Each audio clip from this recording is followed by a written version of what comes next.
Abandoned ship. We're not caring about this car. We're thinking about the next year. Exit clauses, yada, yada, yada. Hulkenberg is the blue shell right now. Angle grinder guy, he gets a raise. There you go. Whoa. He gets both salaries. There you go. What are they doing with the 5th and 6th seats? Yeah, it's just Weenie Hut Formula One Junior now. They don't fire up the same way that F1 cars do. Formula One fans, welcome back to the final Tired Boys episode of the year of the 2025 season. I'm your host, Justin. And I'm Aaron. Welcome back, everyone, for our season finale recap episode. We're going to do things a little bit differently today. We're going to kind of run through the season, some of the different points and memories that we've that popped to mind. We'll go through the rookie of the year between the two of us, driver of the year, and then our top 3 moments of the year for each of us. So a little bit different than usual. We do also have a hot seat mixed in there, but Justin, it is good to see you, and I'm excited to get going on the last episode here. Yeah, it's you look back and you realize like, man, 24 races is a long season. And what it also like made me realize is like some of the concerns or points when like you're zoomed in on a weekend, you've watched every practice, you're the qualifying into the race, like things may seem like a lot worse than they are. Like I'll tell you one thing looking back is the Aston Martins, the eye test, looking back, like just like at quick like results, seeing them in the races, they actually did not do as bad as my podcasting self thought. Like Alonso was up into the top tens a good bit, at least like for the first like half or like even 3/4 of the year. Alonso had like what I would argue was like a better year than like what kind of what it looked like. So I thought that was kind of interesting where like being able to take a gander back, it gave me like some different perspectives on moments, especially like okay, Oscar Piastri just nightmare scenario in Azerbaijan has like a tiny lap 1 turn 1 scenario with teammate, and immediately he's on the radio like, bruh, this isn't fair, you've ruined my life, like it's all over for me. And it's like that was Singapore, that was the very next race. It's like, okay, like when we're zoomed in, like it feels like there's a lot to talk about, like, oh man, but it's like, oh no, he's just tilted from literally just the previous race, so Yeah. that it is nice to put those, just like, just the glasses on a little bit and see what happened. I'm curious, like, what were like some of your impressions like that you had, like when you took a look at the whole.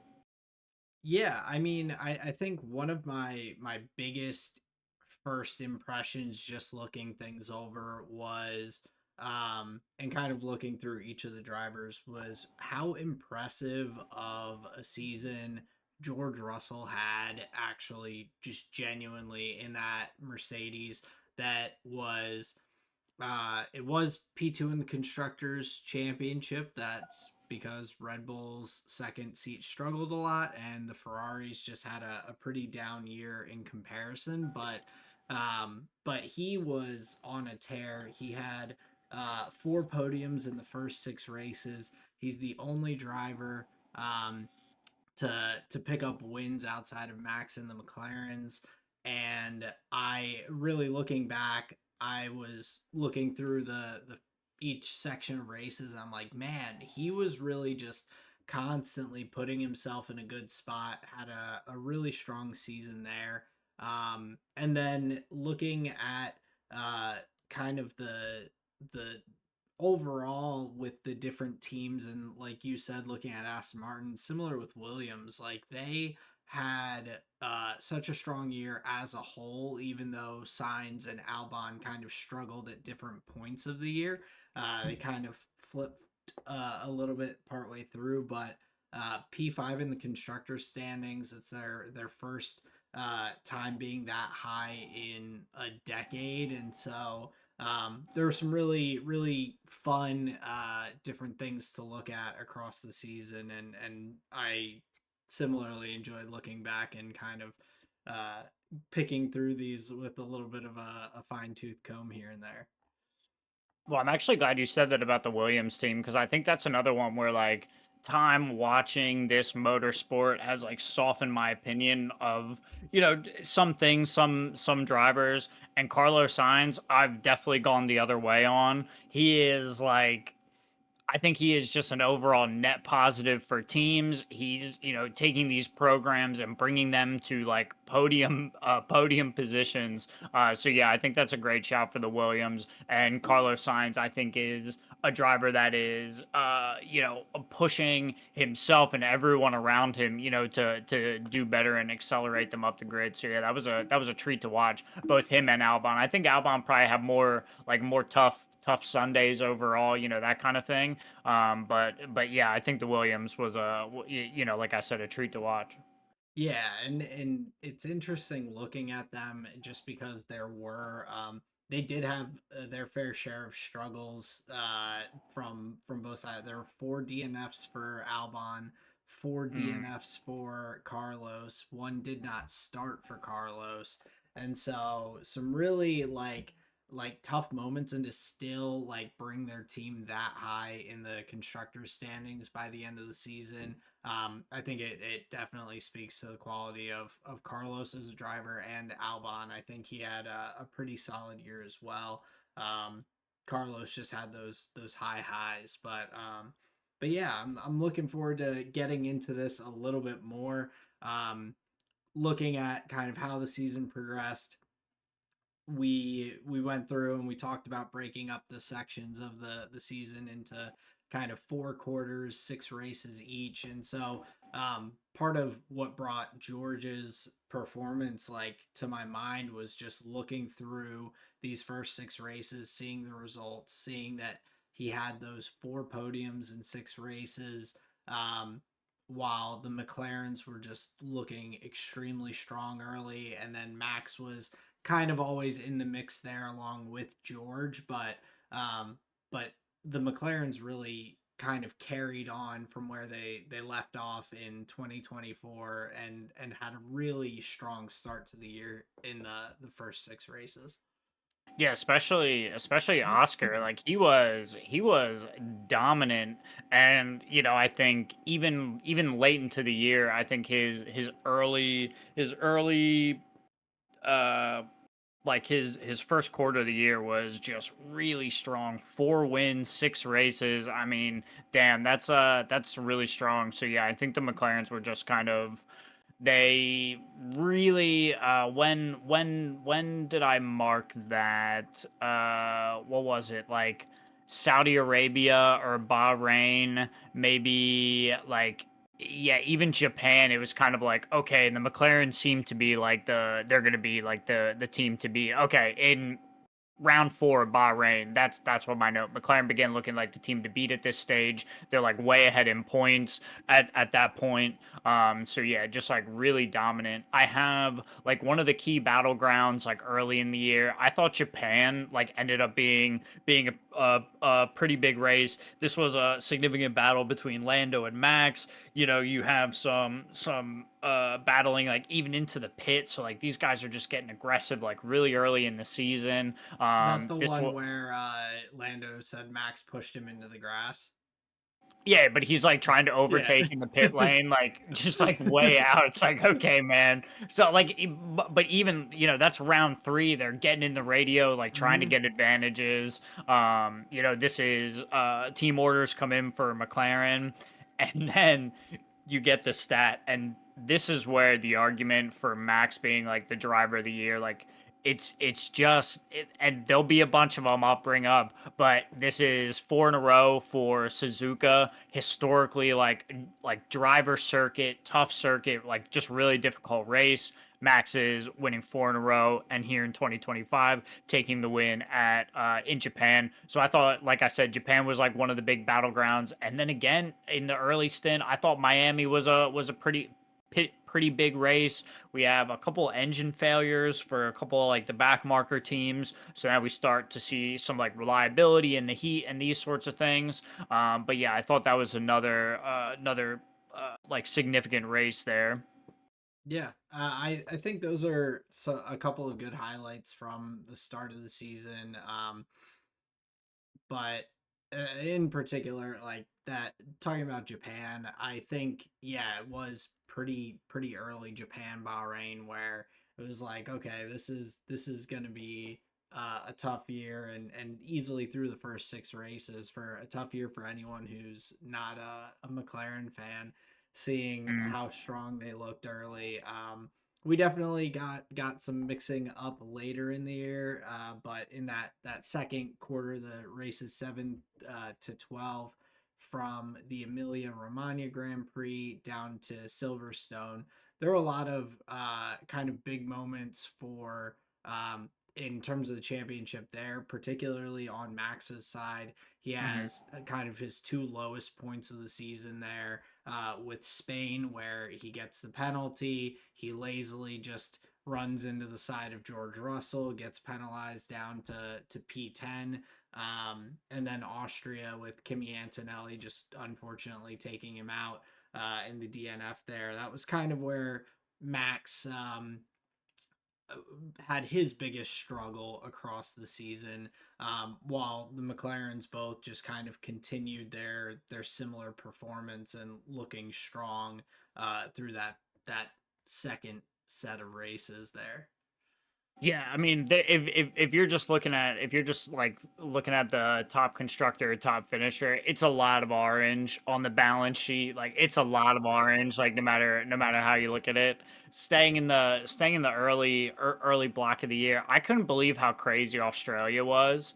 The Yeah, opening race of the year, where it's like changeable conditions, drivers are going on to like slicks early.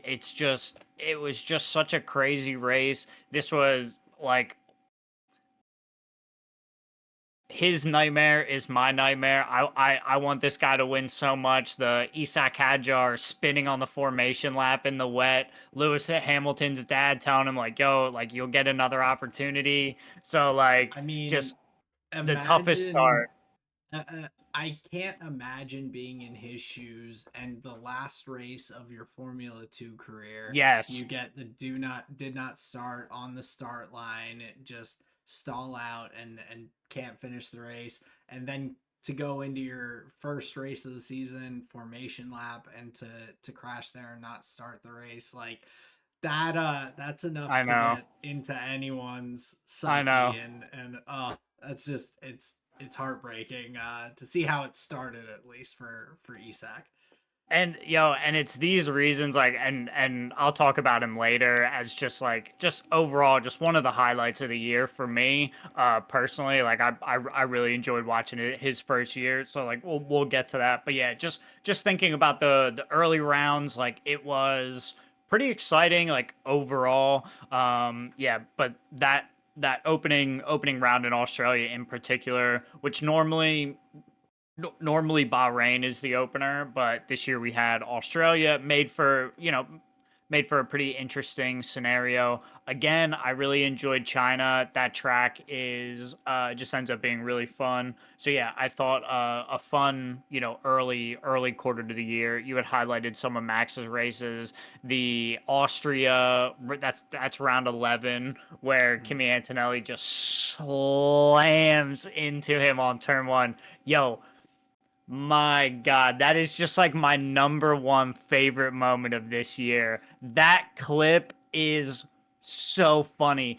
You see him like he is locked up, out of control, like flying in from stage right, and just there's no way he So was making deep, that corner. yeah. Bro, that is like it's like some video game shit, dog, where you're like, trying to take P1 like right at the start from the back of the grid and just slams right into Max. Dude, that is holy. That's so funny. And honestly, the argument could be made, bro, if it wasn't for Kimi Antonelli, Max has this championship by a mile. and I just wonder who's getting paid on that, you know? Well, I mean, I think the way that Max reacted in Austria to that moment and everything, I think was also kind of a turning point a little bit for Max's attitude in the year, because after that, like he was not too far out of the championship until his mistake in Spain and getting that penalty, dropping a P10 and everything.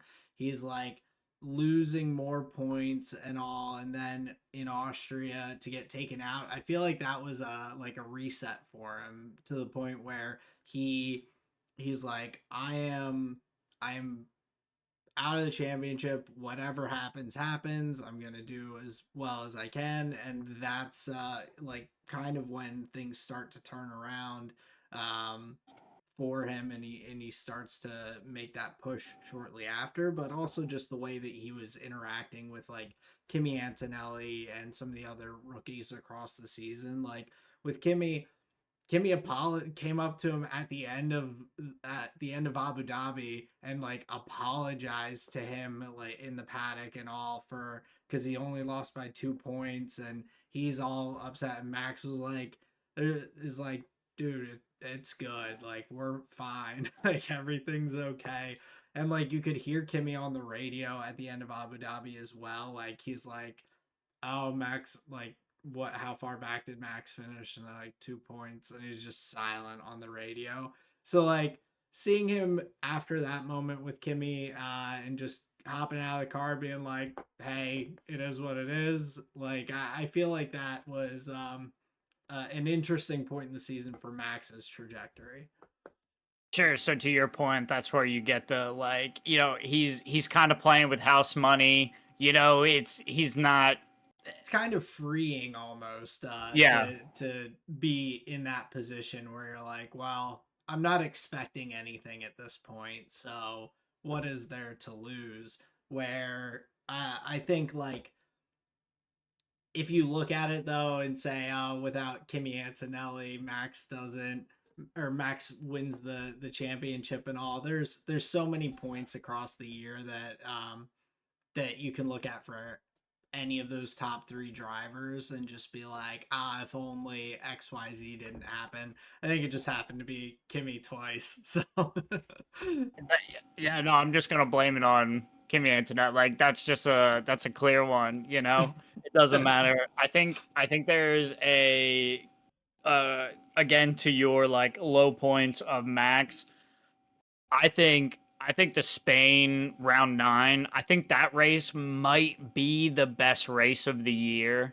The start was insane. Like literally everybody got a good start where there's just like people jockeying for position the whole time. So there's like all sorts of like attempted overtakes going on. You get the it was like differing strategies or like the same strategy that put Max and Lando in like a hunter hunted position. They're like trying to weave their way through these back markers. Lando's like, yo, get the fuck out of my way. Like, I'm trying to run from this guy. Max is like, yo, get out of my way. I need to get this guy. So, like, that was crazy. And like, they're both on the radio being like, yo, get these guys out of the way, right? So, you get that whole scenario. You get the. You get the restart between Max and Charles, and then with George Russell, like I think as far as just like storylines going crazy, the racing going crazy, I actually think Spain may have been like one of the best rounds of the year. Like regardless who you're rooting for, I think it just had like just some of the wildest scenes. yeah, sorry, I had something pop up on the screen, but no, I definitely would agree. We had a lot of drivers kind of out of position too, which like with the chaos of the race and everything, like you mentioned with the restart with Charles and Max, but Pierre Gasly's up there in the points in the Alpine that was having a brutal start to the season. We've got Hulkenberg up in P5, like a huge result for him there.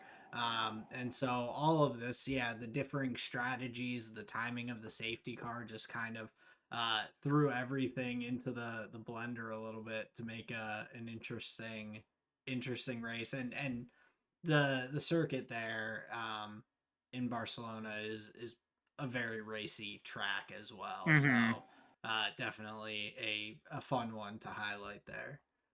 Another interesting note. I'll pick up on your Alpine, bro. Literally 8 rounds of Alpine just getting the worst luck. Either Colapinto's crashing, or Gasly's crashing, or they're getting crashed out, or it's some type of technical failure. Don't But forget it was doing.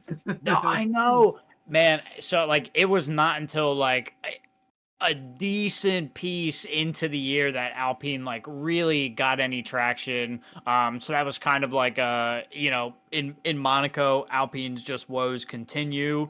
The one thing I wanted to pick up on at Monaco was the Nouvelle chicane, where both of the Mercedes drivers just like kept blowing through that chicane Oh at the yeah, end of the tunnel because like they thought drivers were like going slow, so they were literally just ignoring track limits. He's like, just give me the penalty. that was I thought George that and was Kimmy, wild. right? Did Both both of of them did yeah, I it. thought so. Both of them did it. Those criminals. Yo, and then Alex Jakes, one of the all-time calls of the year. I'm always going to be the guy that's like talking about the cast. So Alex Jakes, all-time of the year. Max talks about how like slow it is, when he references 1972. Alex Jakes immediately says on air, just immediately after, who the winner was. Jolyon Palmer and David Coulthard both do they like spin and look at him and like start laughing. Alex Jakes, Alex Jakes goes, I can't tell a lie. I've read it off the wall. Just like immediately just saying like, oh no. But like there are winners he does know. So it was just funny for him to be like, no, no, that one's like, like written over here. Oh my gosh, like they genuinely, that's like, that's what I'll say here. They genuinely have a good time in the booth. They genuinely have a good cast, so I've really grown to appreciate them, and that was one of the funny ones. Yeah, the F1 TV broadcast, I've been really happy with, and I'm hoping that it kind of is maintained to a similar style and everything for with the Apple TV next year. Just different ownership. They who knows what they might change, but hopefully that's not one of those things. Because yeah, they do a nice job. Do you watch if it's Danica Patrick, Nico Rosberg, Martin Brundle? Do I That's watch with it that's the cast. muted maybe? Yeah, for real, for real. Like, I mean, Danica Patrick might make me shut the TV off, but no, I've listened to Martin Brundle do his thing and all, and I think he is a pretty solid overall announcer. I enjoy the F1 broadcast a lot more, and I do not mind not hearing Ted Kravitz. So I'll take that absolutely. I feel you. Um, but yeah, looking here back into the season, we've got races 13 through 18 for kind of the third quarter here. Yo, Um, first thing I'm gonna say about the rounds 13 to 18, it to my mind, best Belgium Grand Prix that we've had in a while. It actually like didn't end under a safety car. It was the full race distance. It was not 3 laps or whatever it was. So to my mind, I was like, man, this might just be like the best spot that we've had in a while. Thoughts on I this? I mean, I'm with you. Spa's always a fun circuit to go to. I just enjoy watching it, and so yeah, seeing it kind of in all its glory is definitely enjoyable.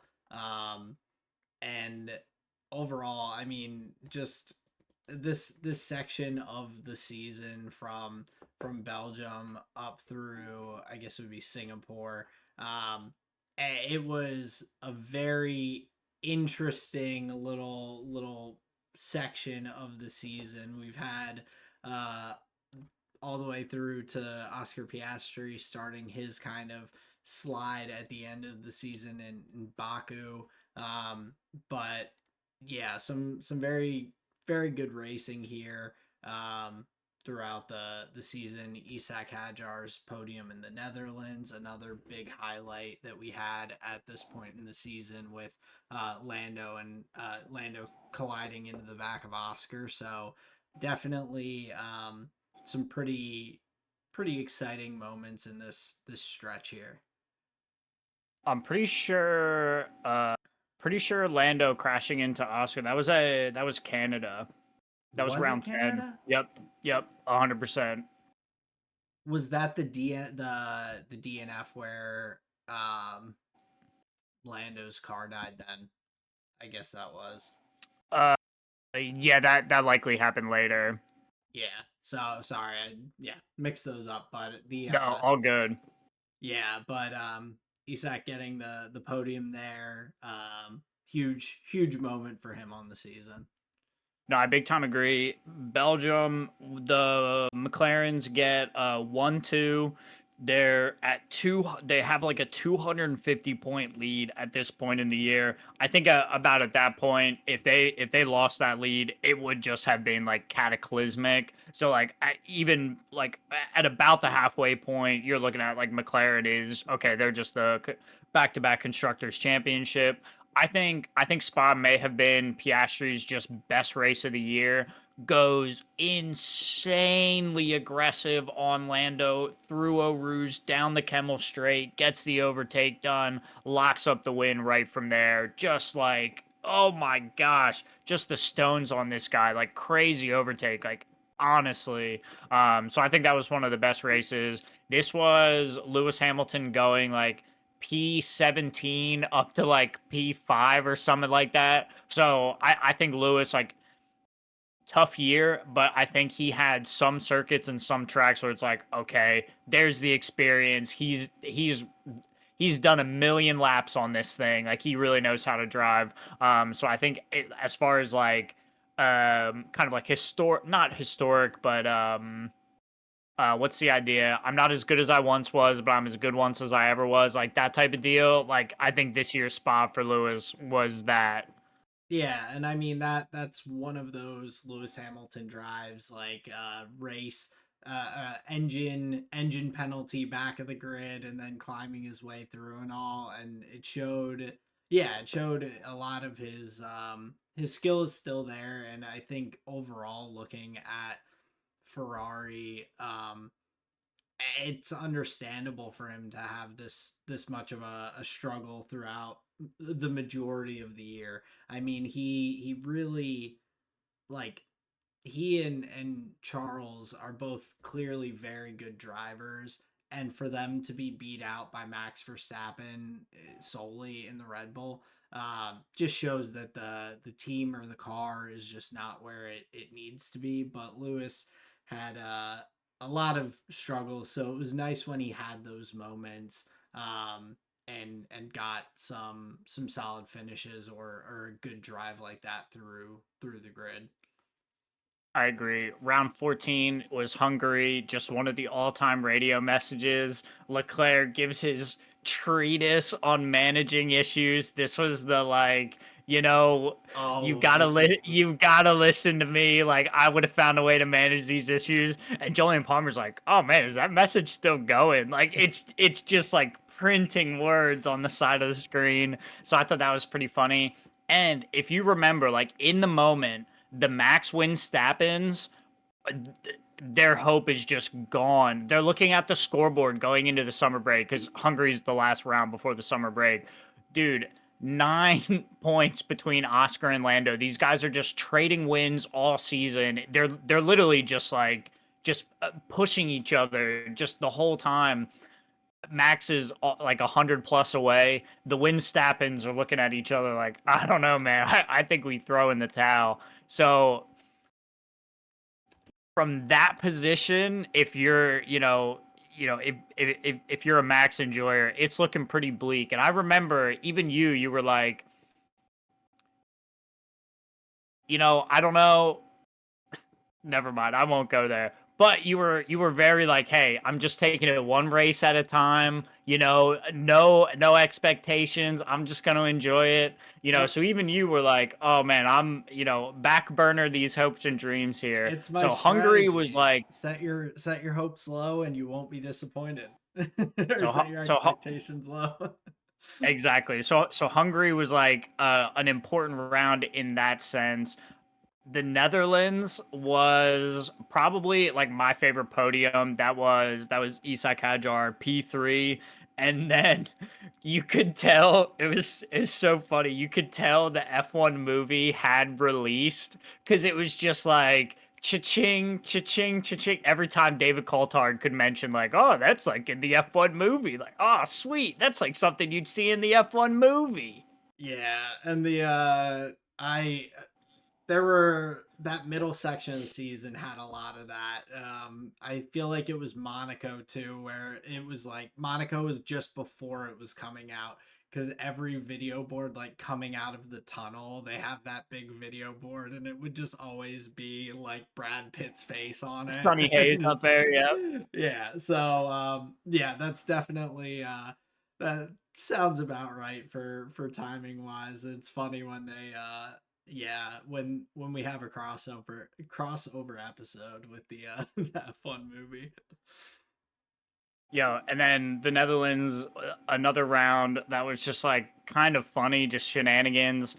Kimi Antonelli, this is where first Leclerc goes like deep onto George, and then George tells Kimi like, "Yo, we got to get this guy back." So then Kimi like takes the lower line on one of the hills, and then slams into Charles, takes him out. So we had those shenanigans, and then here's what blew my mind, and this is where I'm like, bro, am I just a secret Max fan? So, round 16, Max wins Italy, the Monza race. Mm. It's his third win of the season. And I'm like, wait. But at the end of Abu Dhabi, he had he had 8 wins. Wait, Monza round 16, there's 24 rate. Wait, oh my god, he won 5 of 8 races in like the final stint of the year. You're like, dude, that's crazy, or whatever it is. It's like four Yeah. of eight or whatever. But my lord. So round 16 was only his third win of the season. And I- then the points just start disappearing from that lead. It's honestly crazy. Like when you get it in that context, you're like, "Oh my god. Oh my god." it's wild. And the other little Max fact is that this is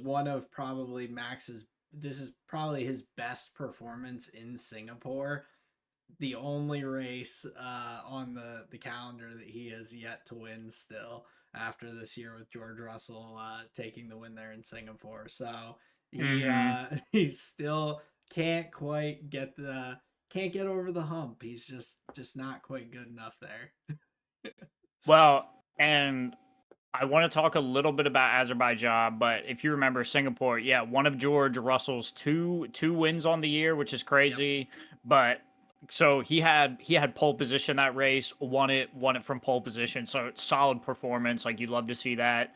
But I think Singapore was one of the races where people started to make the like McLaren has a favorite driver where Zach Brown just is like ignoring Oscar Piastri, just being like, "Ooh, Lando." He just looks like pissed anytime Oscar's on the Yeah, podium and Lando isn't. Yep. yeah.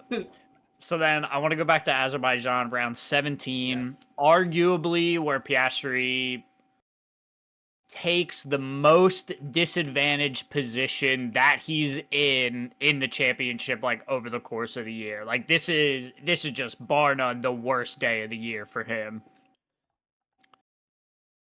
Yeah, I mean you have the sprint race, and or no, not the sprint race. You have him just crash out immediately into the first corner and just Mhm. no opportunity. After one of the worst starts I think out of anyone we've seen across Mm-hmm. the entire year.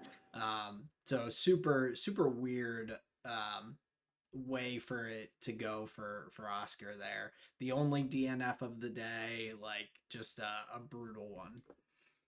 Yeah, and that like just a wild crash too. You could just like such a weird mistake to make. You can feel he's just trying to make it up. Like oh man, like oh just such a and then ends up making it so much worse. One thing I loved from that race was Julian Palmer's call of the race restart while Charles Leclerc is chasing down Lando Norris. Lando Norris was really, really slow to react, and Charles Leclerc makes closes the gap down crazy. Julian Palmer's on the radio going, "Wakey, wakey, Lando, wakey, wakey! Look at that gap." Bro, such a good call. And it's like the replay just gets thrown to him and he picks up with the wakey wakey Lando. I'm like, man, that's a wonderful call, dude. It's so funny. So there's one for you. I really appreciated that.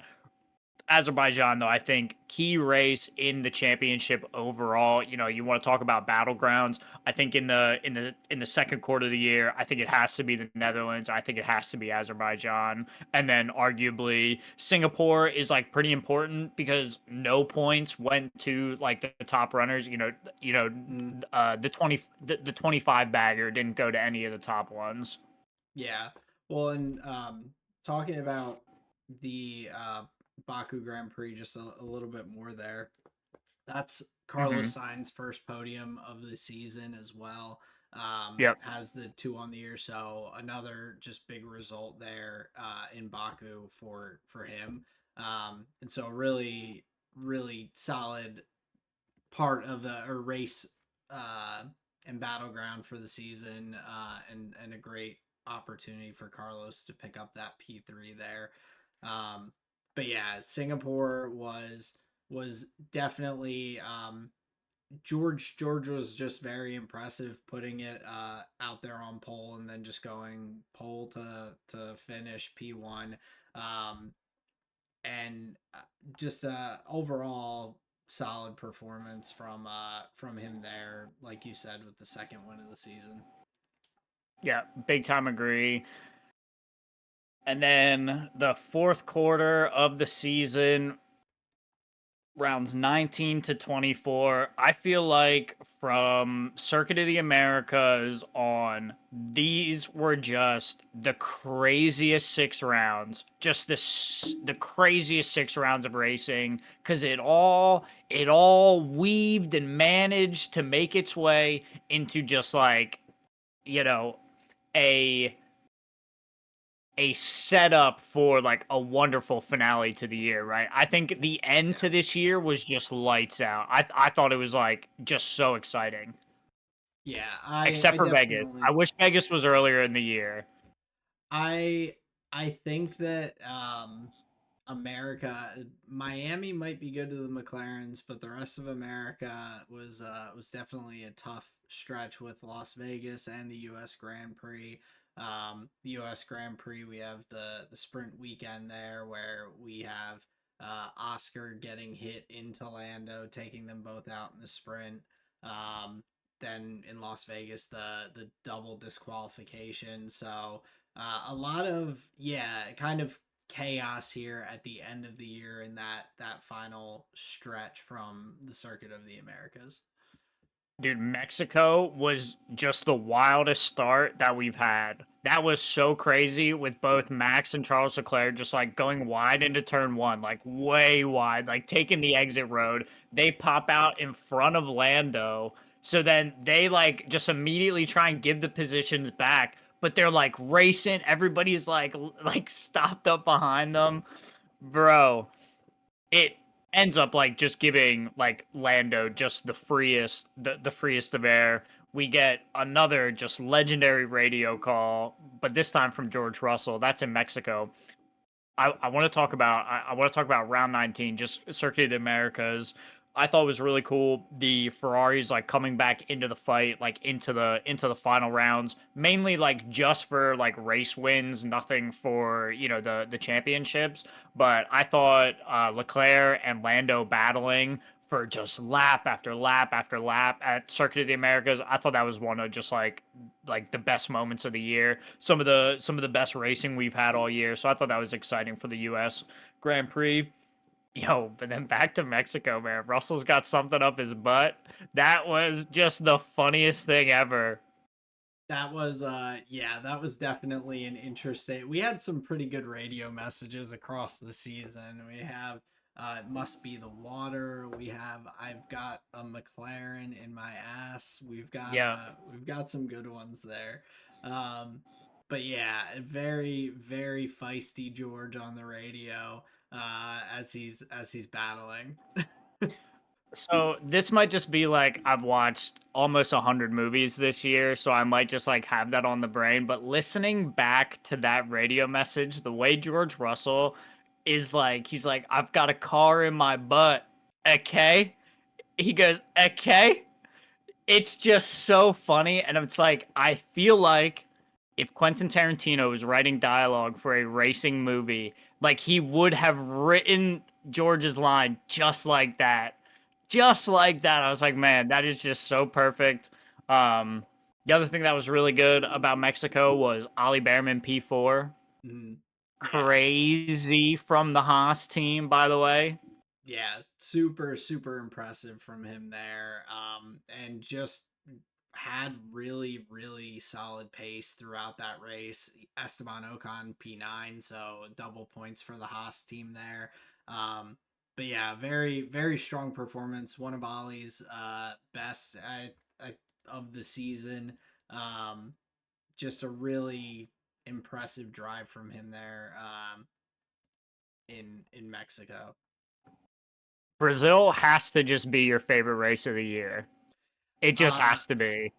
outside of outside of Gabriel Bortoleto going out in both the sprint and the Grand Prix, definitely a brutal one there. Brazil is a great. It's such a great circuit, and we've seen some really good drives. And Lando's drive here in Brazil was phenomenal. Kimi Antonelli with a insane finish as well with the P2 getting the podium and everything. It's Brazil's always fun, and then watching Max just dice his way through the field, get all the way the radio message from GP being like, didn't think I was gonna get to say this, but you're leading the race right now. I mean it's tough because at the same time, even with such a good performance, there's still that little bit of like what could have been of if they did leave Max out there on the fading tires and not come in for that last pit stop there, could he have held on? Like there's an alternate universe out there where they left him out, and I would love to know how that went. Sure, bro. But on the flip side of the championship, like previous to Brazil, I was feeling pretty comfy as a Lando fan. I was feeling real comfy. And it was during Brazil. My hands started sweating. I could feel my feet getting like real clammy. My like neck is itching and I'm like, "No way. Is it just going down to the wire?" Like I could feel just the dread. I just watching him chop everybody up through the field. I'm like, come on. I just wanted an easy one, you know? Well, and after coming into the race, probably thinking like, "Oh, I don't have to worry at all because you've got Max knocked out in Q1 on pace for his first time like ever in his career or Mm-hmm. something stupid like that. Uh starting from the pit lane and changing the setup and everything and changing the engine. Like you don't expect that until it's happening, and I was like it was incredible. Definitely a highlight of the season. Super super fun race to look back at. Yeah, I agree. I thought Brazil was just crazy. Piastri gets so lucky that Charles Leclerc was on the outside to absorb the contact, because I feel like if he's out, his chances are pretty shot then too. So like just some like little racing miracles that are happening, just setting us up, because then Vegas, Max runs away with that race. That's where like Lando tries to do the Max move where he like, chops across like right at the beginning. Max basically like deflects the attack, goes on to win that race, another heap of points. And then Qatar round 23, the top 3 are in the top 3 of the starting grid. We had, I think, between the Qatar qualifying and the Abu Dhabi qualifying, those were some of the craziest sessions ever, just with how close like the top 3 in the championship were. They're all like right in contention. Nothing like really bad is happening to any of them. So like from the end of Vegas, Qatar into Abu Dhabi, it was perfectly poised for all 3 of those drivers to get like a really good opportunity. They had all done like their share of like making mistakes, like peaking at different points of the year, but they were all like right in contention right at the end of the year. It's like, this is so great, Jerry. It is. And I mean, Qatar, we also, and correct me if I'm wrong, that's where we have uh, Lando and Oscar stay out when everyone else comes into pit and all. Is that correct? Yeah, okay. So we have more of the McLaren team making a decision that doesn't pan out there and lets Max sneak into the fight even more. If that doesn't happen there, Lando finishes up in P3, then we're a little bit further out for the final race of the season in Abu Dhabi. But yeah, I really just pretty incredible season to have the top 3 so close, especially after it kind of ballooned to a pretty big gap, 104 points that partway through the season before Max started climbing back. We had Oscar in the lead of the championship for the majority of the season. Lando coming and taking it away right there towards the end. So a lot of just uh, kind of changing changing throughout the season, or kind of differing finishes throughout the season to all come together for that final race where the top 3 are all still in it. Yeah, really, really exciting. I thought some of those final rounds were like, when you go back and look like pretty quickly, like chopping out all the extra stuff, all the pre-shows and post-shows, and when you just look at like, okay, what happened in the racing, man, like it comes down to the wire, and it really was an exciting season. I think Brazil sets us up wonderfully for the end of the year. I just want to go back to 23 rounds. We can get rid of Las Vegas, and I'm so happy. Yeah, I mean, just swap. I think Circuit of the Americas might be out this year, so let's just take Vegas off. Put Circuit of the Americas back in, and then we keep our U.S. Grand Prix. So that would be fine by me. Vegas is not the most enjoyable race of the season for sure. The drivers are not all the biggest fans of it either, but yeah, I mean, 24 races. It's a very long season, but a very fun season. Kept us on the edge of our seats all the way down to the end. Um, yeah, so a very fun 2025 here. Yeah, I would agree. If you're Yeah, I think if you were a like Mercedes fan, you had an enjoyable time. I feel like if you were a Ferrari fan, you did not have that enjoyable of a time. I feel like they had some decent performances, but overall they were average, like P5, P6 or so. I think if you were a Williams fan, like you were really enjoying it. Like, what else could you say in that regard as far as teams? Yeah, I mean, I think Alpine, you're just hoping and praying for next year. Oh my God, 9 teams on the grid. You're no, still 10. Just Cadillac takes hold. Yeah, sure. The 11th team on the grid, but yeah, and some really impressive performances I think across the year from a lot of different drivers. It was very cool seeing, like you said, the Williams uh, guys. Carlos Sainz, two podiums on the year, two for Williams. Really solid year.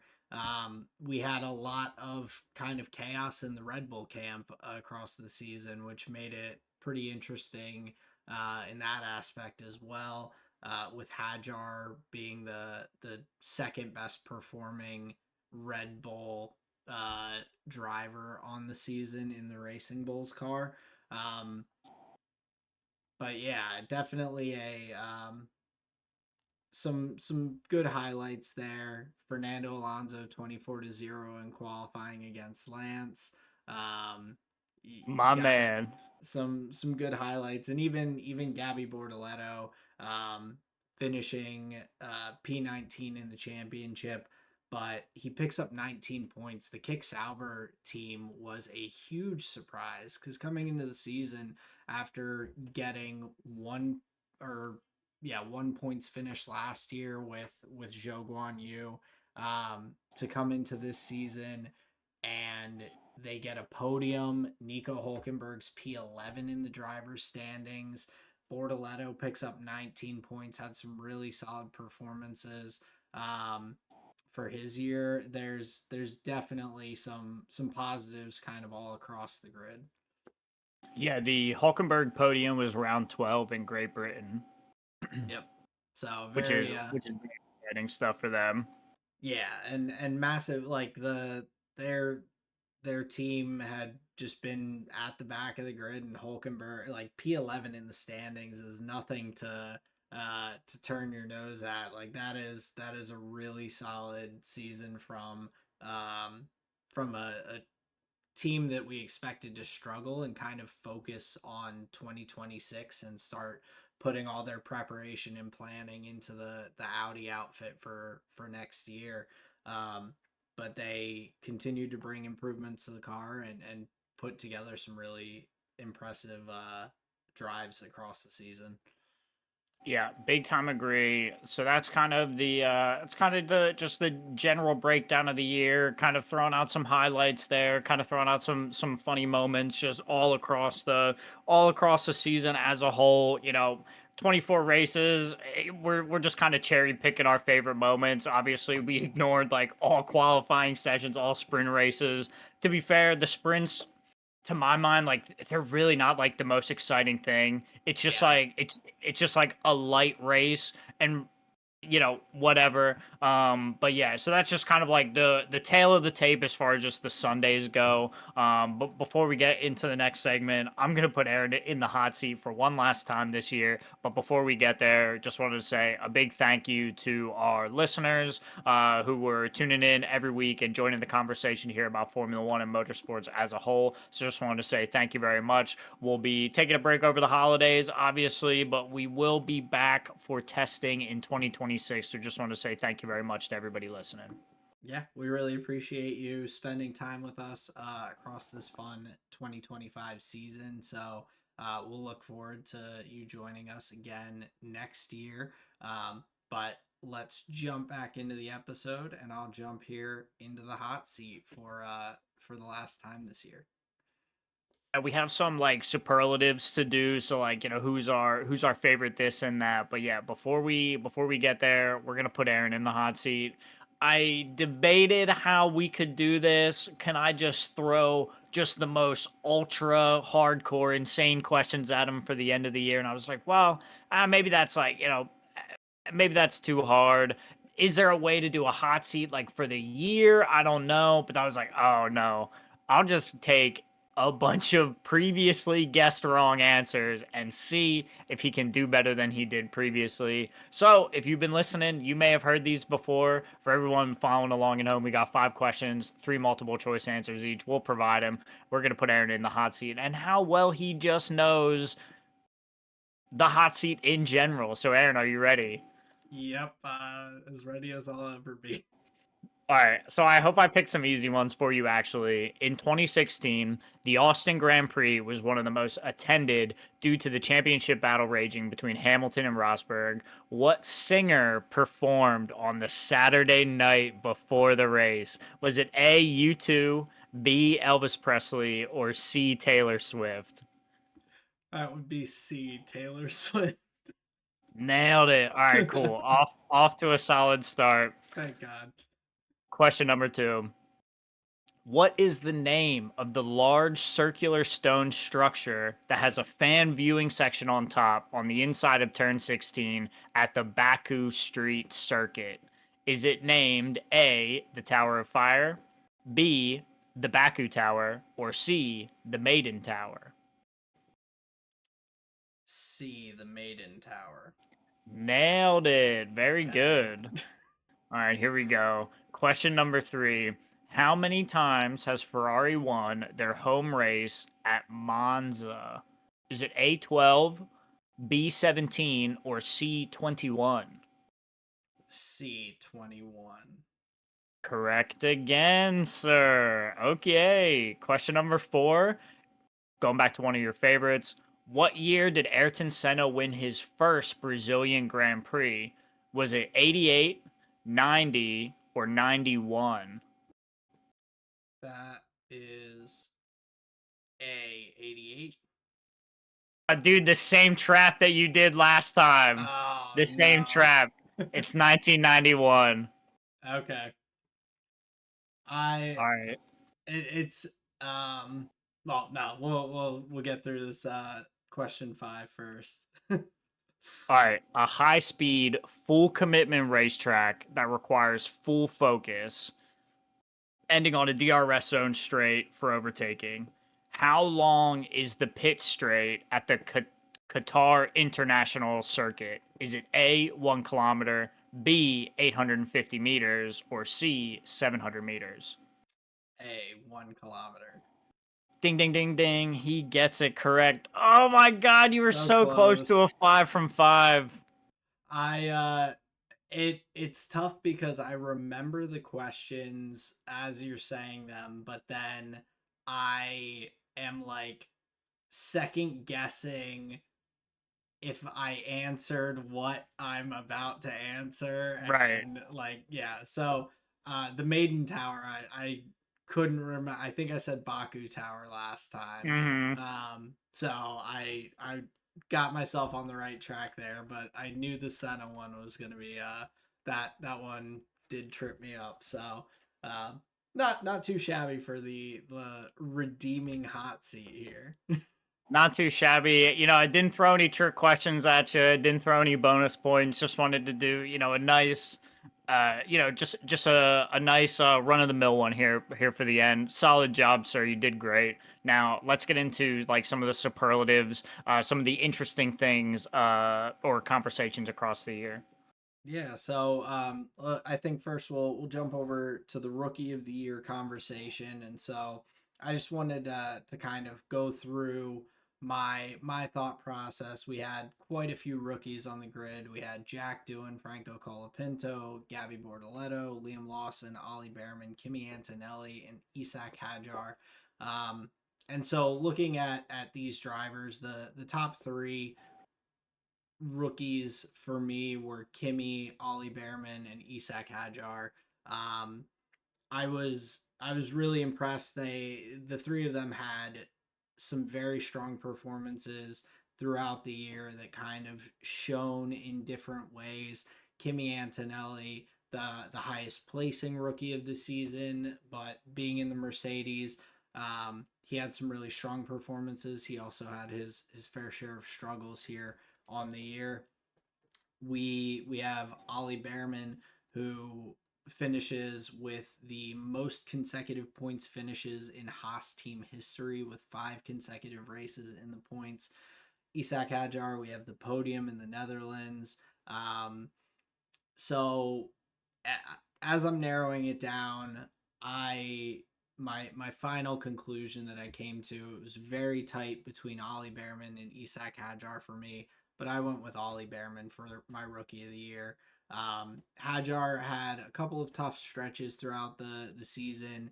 He had some really high highs, but he also had definitely some struggles there, even though just really solid performance overall. But Ollie Behrman with in the Haas car to do as well as he did, he was very strong against his teammate Esteban Ocon. He beats Ocon in the driver's standings. He's up in P13, 3 points ahead of Ocon in P15. Um, he had points in 10 races across the season, but outside of that, he was like within points distance in 19 races. He had 4 P11s, 4 P12s, 113, and so just the impressive performances even when he's not in the points. When you're looking through his points per race across the season and you see all these zeros in there, when you actually look at where he finished, it's like, man, he was right there, ready to take the opportunity if anything happened ahead of him on the track. He's putting himself in a good position, in the best possible position he can to pick up points. And so, just with that um, kind of consistency that he had across the year, that's more why I went with Ollie Behrman, even with Hadjar being a super impressive rookie as well. Yeah, I think the one angle that sticks out. I think that was a many well researched points. So I don't have much to add. I think another boon for Behrman would be the like did what felt like way more with less than what the other rookies had available to them. It felt like he was like in one of the worst cars among the competitive rookies and was being like you said to your point like very consistent with his finishes. So I think that yeah, I think that points Behrman or like gets Behrman a good amount of points. I do I think my analysis is more towards the your last like you're only as good as your last race, and I feel like Hadjar's end to the 2025 season was stellar, especially considering like the whole year. Every time the camera cut to Isak Hadjar, it's like, well, is he gonna get the axe? Who's gonna be in the seat? We don't know between them. It just felt like there was so much pressure from the Red Bull camp, and if that was making him sway one way or the other, it definitely wasn't showing. I think he dealt with the pressure really well in like one of the most intense teams. Like we know that is just like kind of a nightmare, and I think he really showed up to that position. The podium knocks it out of the park for me. Him being able to make it onto the podium in his rookie year in a struggling team in a struggling car was just like this kid is just insane. I thought that was a really good performance. And then like you said, like the high highs that he was able to reach like towards the end of the year, like stretching his legs up into the P5s, like really getting points. I'm like really high on Hadjar. So I can appreciate your points for Behrman. And if it I'll say like this. If I didn't watch all of Hadjar's Formula 2 year, I'd probably just be agreeing with Behrman or like trying to make points for Antonelli, but it's just like no, man, I've seen this kid go through everything. He's so good and I think he will be better is kind of my angle. I think as a whole, this is it's a really interesting time with this many. It's very rare that we get this many rookies into the F1 grid all in one year. Um, and I agree. Like Hadjar had a really awesome year. I think he is going to be a really strong driver for the future. I see that though from Behrman and Antonelli too. The three of them Sure. I kind of see in a as kind of the uh new guard who I see those three being in F1 for a while, putting in really solid performances. Behrman potentially with the Ferrari ties being a driver for them down the line. Hadjar, of course, going to Red Bull next year. It's I'll say if Hadjar can make it solidly through next year, then I definitely expect him to be around for a while. As long as the second Red Bull seat doesn't chew him up and spit him out like some other drivers. Yeah, I see him as being one of these future stars that we had on the grid this year. Yeah, that's yeah, I think that's a good point. Yeah, you kind of get the vibe that the like young Behrman, Antonelli, and Hadjar could be the next, who would it be? Like Lando, George, Leclerc, like that kind of class of drivers. Yeah, I think that's a pretty good comparison and like similar age group to all come up Hmm. into it together. So definitely Well, a there's like solid. photos of all of them like karting together. Yeah, so I think that would be a pretty apt comparison there. But yeah, yeah, I definitely put my vote down for Hadjar in that regard. Yeah, And I take I it you're clearly Behrman, and then I don't think an argument can really be made for like any of the other like other than Antonelli. I think he did, I think he did all right. But I'm not sure an argument can be made for any of the other drivers really. No, and that's why I kind of wanted to focus in more on those three Sure. at the top there. But looking, so yeah, I had Ollie Behrman as my rookie of the year. You had Isak Hadjar. I think either way you fall on that is a fair spot to be. Um, but then to move over to the next superlative here for driver of the year, I personally had narrowed this down to Lando, Oscar, George, and Max, with an honorable mention of Carlos Sainz. For me personally, as kind of just an outside fifth driver with some really solid performances. If you're looking at um, what they're driving, he had some really strong finishes there, but um, looking at Lando, Oscar, George, and Max. Lando, obviously, driver's champion. He had a really strong end to the season. His mentality, in my opinion, was one of the things that I felt was really highlighted at the end of the year. He talked throughout the season about his working with um, a a sports psychologist and everything. And after having some struggles earlier on in the year, he came on super strong at the end of the season. He didn't make any missteps in that last stretch of races, which is how he caught up and passed Oscar there. Um, just very impressive after having the DNF that is not your fault, the DNF that is your fault earlier in the year, kind of a couple of moments that might shake someone when they're up against some really solid competitors with Max and Oscar in that fight. Um, so really strong season from Lando. Oscar, again, we talked about it, but super strong early and mid season there. And then to bounce back kind of similarly for the last few races of the season, Oscar looked kind of back on form. He had that dip in the middle, which I think kind of takes him out of this for me. George, again, really insane hit rate on the podiums.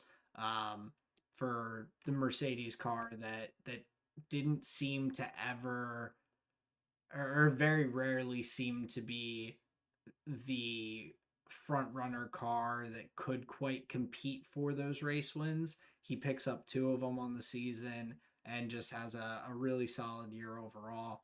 And then finally, Max. he has those two low points throughout the season, but he has some really strong performances coming on at the end of the year from the Netherlands through Abu Dhabi to claw back from 104 points down, losing out in the championship by 2 points there. Um, he just and some super impressive drives like Brazil. I have shockingly went for Max for my driver of the year. But I really was impressed by Lando. After early in the season, I was kind of doubting him, thinking that, oh well, he had these issues last year with his starts, and now he's faltering this year with some of his drives and mistakes. Not the same mistakes as last year, but definitely had some his fair share early in the season. But to come on so strong at the end, I was super impressed by Lando. Um, even with Max as my overall top driver of the year. I think the case for Max is overwhelming. If you look at the year, if you look at the challenge that was posed to him going into the summer break, you're just like, this isn't possible. Like it's just not possible. Um, he made it possible. Like there was a point where it stopped being this like myth, and it was mathematically it was mathematically possible to happen. And other than Lewis Hamilton, he is the only other driver on the grid that you would equate that like superstar magic to. He is, in my opinion, the only superstar driver on the grid, right? That can have those just like those just freak outside performances, right? Just the total end of the bell curve, right? Yeah. So I think his year is really hard to like argue against and say like no, I don't think he's the driver of the year. But that is exactly the reason why I have to give it to Lando, and not just because he won the championship. Like whatever, like he'll likely win others. It's that he got his first one against Max in a very similar fashion to Max having to take the crown from Lewis at the time, right? Max was the undisputed king for what, I'm sure you know it. It's like 2,755 days or whatever it is, right? He was the undisputed king, and Lando had to win his first against Max, who arguably it's not even a down year for this guy. It's not even a down year, man. So I think for him to win his first against like Max in like I would argue top form, yeah, man, you deserve it. Not only the championship, but in my opinion, yeah, you're driver of the year. Yeah, and I can definitely see that side of it because yeah, be to be the best, he had to beat the best, and he was able to do it. Um, I definitely um can see that. I still think that Max showed the strongest drives of the season, I guess. Just if you're when you're comparing, Sure. it's such an interesting thing. And so this is a conversation side tangent, but a conversation that comes up in a lot of other sports is the most valuable player debate. This thing is it's a super bizarre like trophy for some people because you have the side of it where MVP, who is the best player of the year, who was the absolute cream of the crop, the top guy, but most valuable player has that connotation of value. So someone who maybe isn't the best player, but does something so great for their individual team that it propels the whole team upward. Um, you're that would be some people's opinion of who was the most valuable to their team across the season. So in this position, like You can definitely look at it as like who maybe was the is purely the best driver that we think is out there versus who is able to put together the best season as a whole. It's kind of a similar conversation, I would say. Sure. And like to be fair, I kind of agree with that. So there's an angle. So a part of that conversation is like impact. Mm, Like exactly. do you like how much impact do you have and are you somebody where if you go quiet, does your team lose? Yep, Right? exactly. Right? Yeah, And I get that. I think that probably would factor in more in a like close maybe constructors championship conversation. yeah, but more not necessarily the same apples to apples, but just that there's I mean, kind this of was just a slugfest. yeah, This just was just a fist fight the whole way through.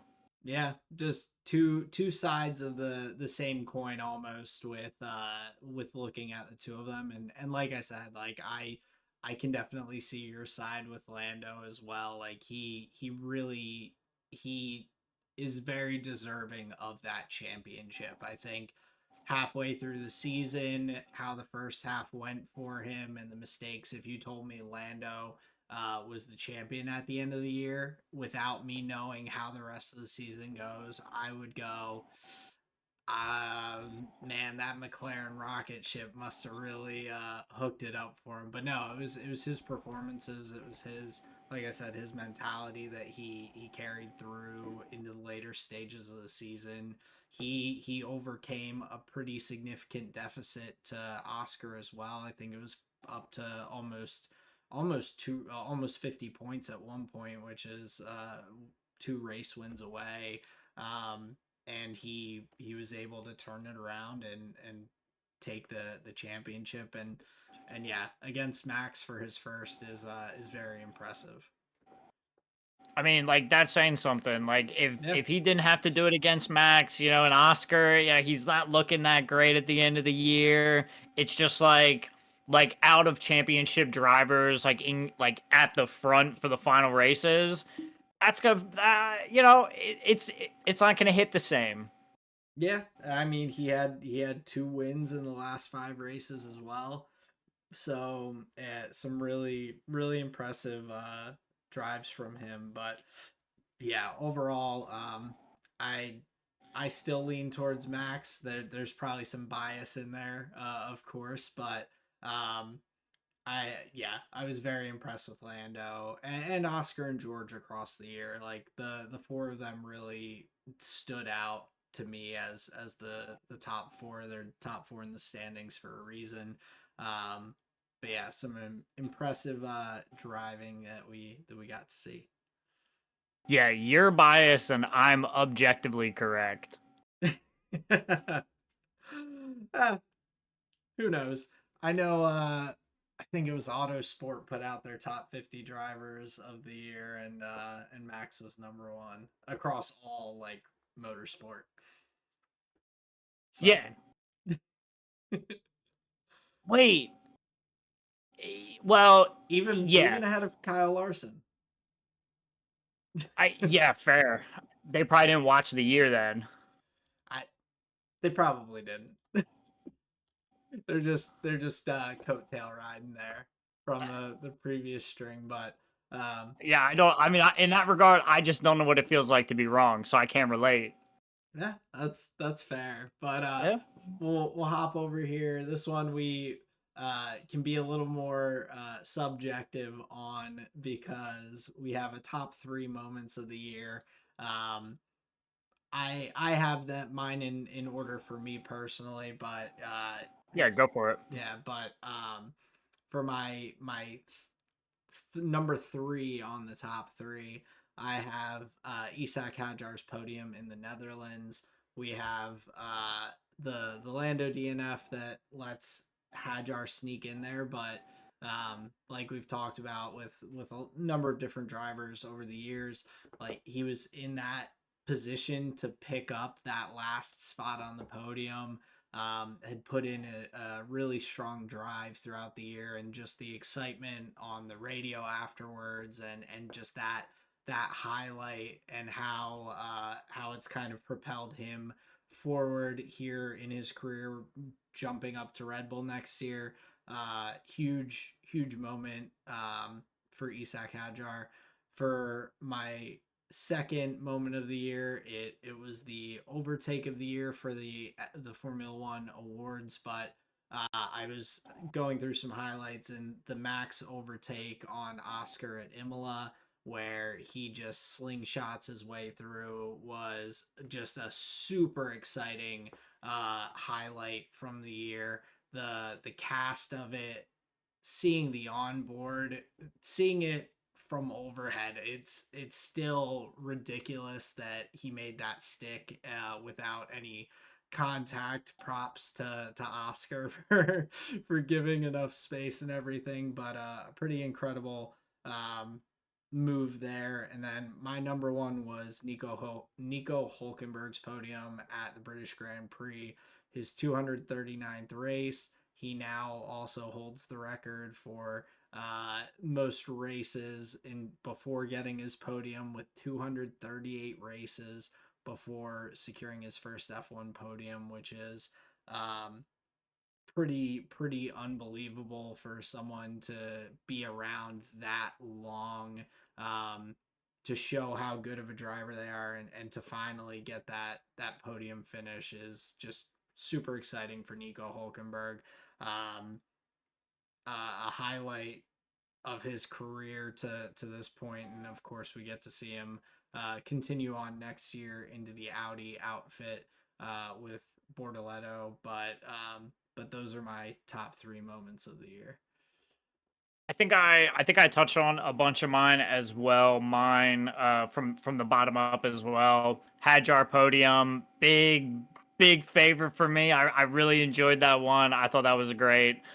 So that'd be my number three. My number two, I have to say, would be round 19 at Circuit of the Americas, where Lando and Charles Leclerc were just like battling for lap after lap after lap. I thought that was really exciting, and you can really only get that type of racing like on the wider, like built for racing circuits. I feel like some of that magic is lost like on the street circuits. So I really appreciated Coda this year. The battle between Lando and Leclerc was really fun. And then, like I said, my favorite moment of the year was Secret Agent Kimi Antonelli just slamming forth from the future to just destroy Max's chances into the championship. That was genuinely like in all the going back and watching over the year, that had me like out of my seat, like reacting. And I was like, I mean, that just has to be it. It was so funny. Yeah, I mean that's definitely some pretty good ones, and a huge kind of turning point in the season too with that. But yeah, just to say that there were a lot of amazing moments across the year. Uh, For sure. I I had a blast with this 2025 season. Every new year is the best year yet. But no, I think this genuinely was a really awesome year. First time in 15 years that three drivers were in contention at the final race. Um, just a lot of great racing, some really great drives across the year from all across the grid.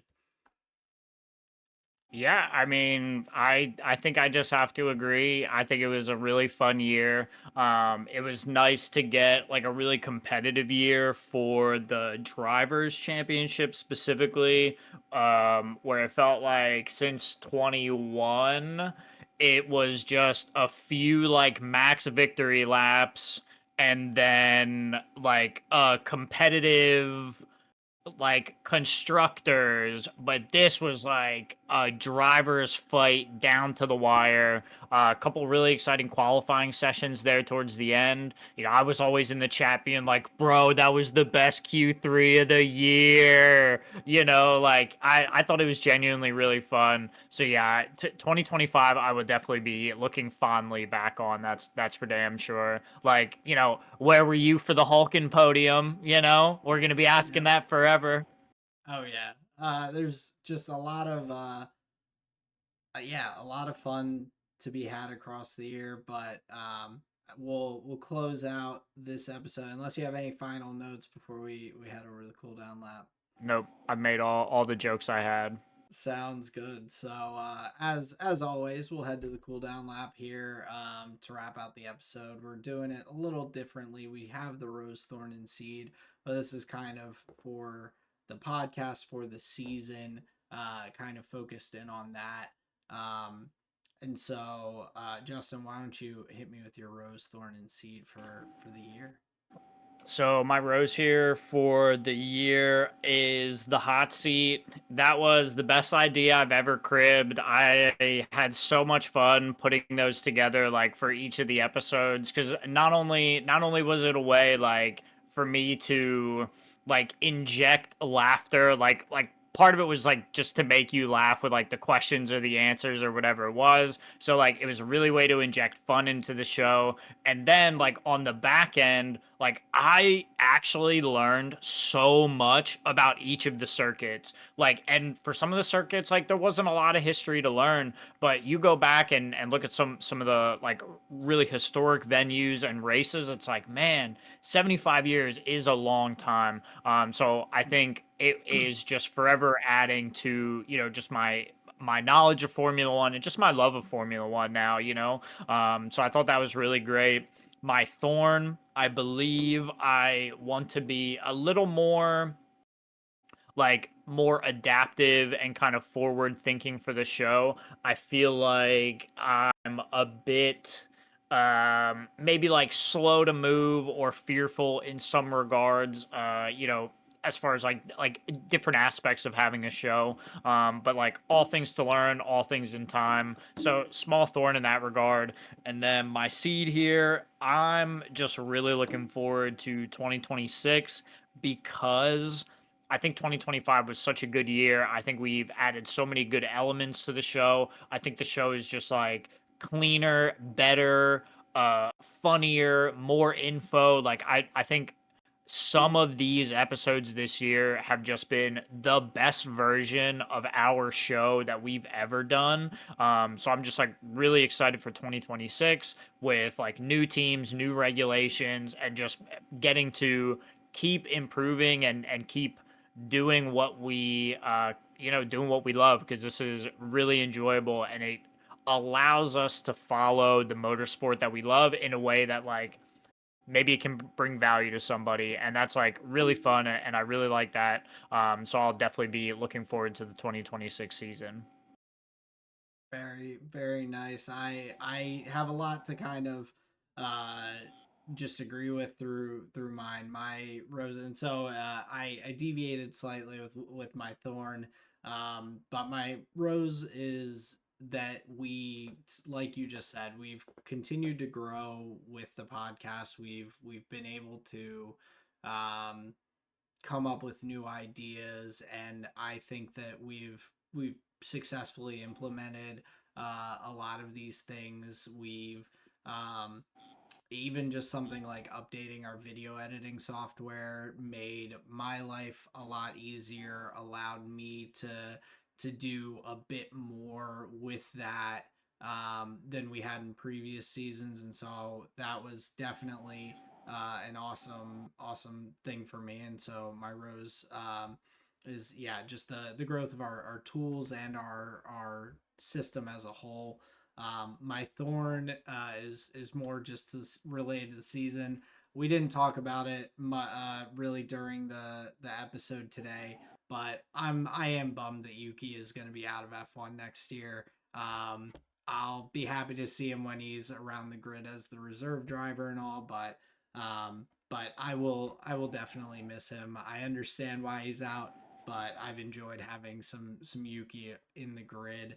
Um, being my thorn for the year, but my seed, similarly to you, I think we've I really like that we've kind of adjusted our format, that we've brought in some of these new segments, and I think for the upcoming year, the upcoming um, 2026 season of the podcast, I think there are some things that we can continue to fine tune and improve on and adjust segments and just continue to make this better and enjoyable for ourselves, for the listeners, and all for the future of this podcast. And I'm very much looking forward to it. I think we'll be able to brainstorm, put that together, some good ideas, and hopefully you all listening along will grow in our community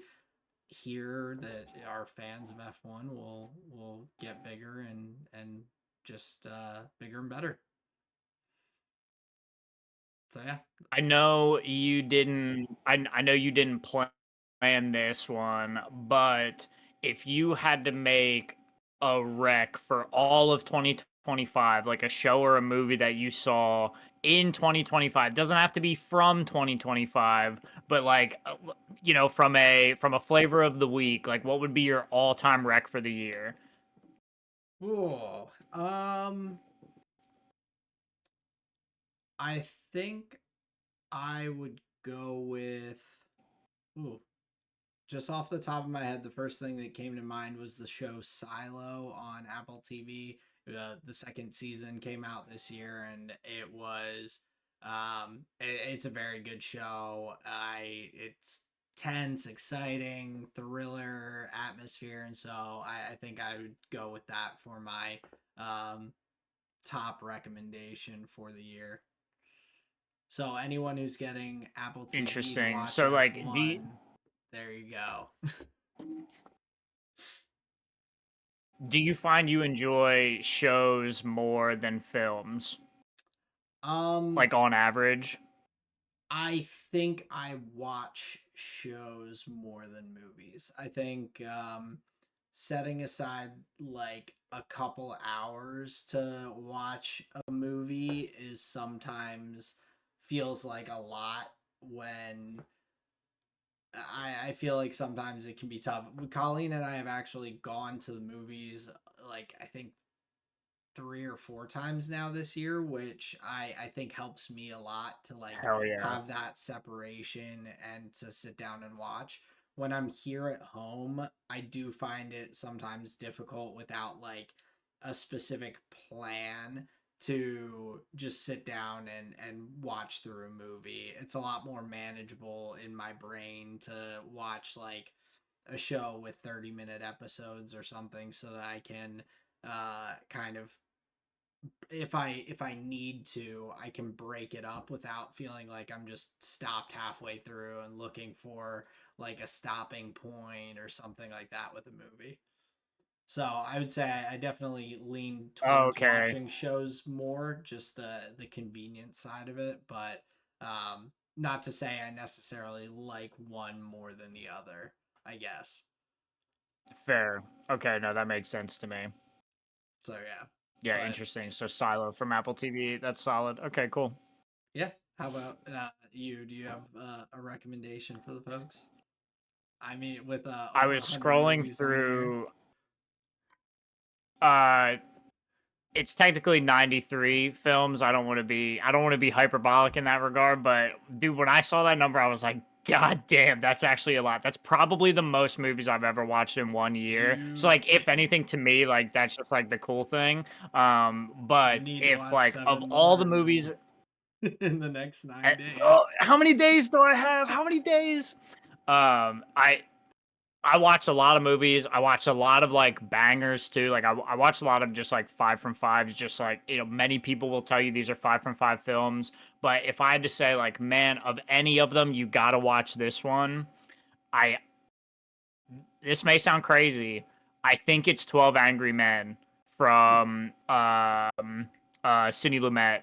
That like that was game changing for me. Like I feel like that movie was just like wildly unexpected. I thought that was like beyond like one of the most moving pieces of like film that I had seen. And like even scrolling through the list, I mean, and I'm even looking at the short list you have, like that's over Casablanca, that's over The Godfather, that's even over The Thing, which I'll tell you was one of the few films that I went back and watched a second time this year.